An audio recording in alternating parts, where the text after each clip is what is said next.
یسایہ اور اس کا 64واں باب جو 12 آیات پر مشتمل ہے۔ کاش کہ تو آسمان کو پھاڑے اور اتر آئے کہ تیرے حضور میں پہاڑ لرزش کھائیں، جس طرح آگ سوکھی ڈالیوں کو جلاتی ہے اور پانی آگ سے جوش مارتا ہے، تاکہ تیرا نام تیرے مخالفوں میں مشہور ہو اور قومیں تیرے حضور میں لرزان ہوں۔ جس وقت تو نے مہیب کام کیے جن کے ہم منتظر نہ تھے، تو اتر آیا اور پہاڑ تیرے حضور کانپ گئے، کیونکہ ابتدا ہی سے نہ کسی نے سنا، نہ کسی کے کان تک پہنچا، اور نہ آنکھوں نے تیرے سوا ایسے خدا کو دیکھا جو اپنے انتظار کرنے والے کے لیے کچھ کر دکھائے۔ تو اس سے ملتا ہے جو خوشی سے صداقت کے کام کرتا ہے، اور ان سے جو تیری راہوں میں تجھے یاد رکھتے ہیں۔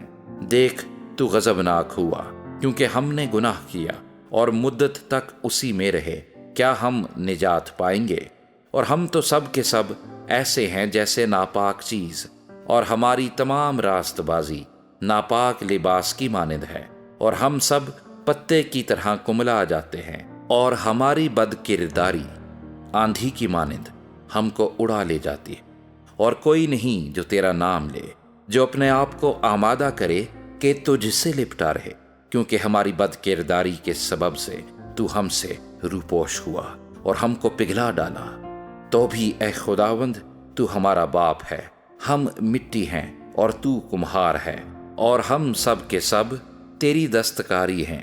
اے خداوند، غضبناک نہ ہو اور بد کرداری کو ہمیشہ تک یاد نہ رکھ۔ دیکھ، ہم تیری منت کرتے ہیں، ہم سب تیرے لوگ ہیں۔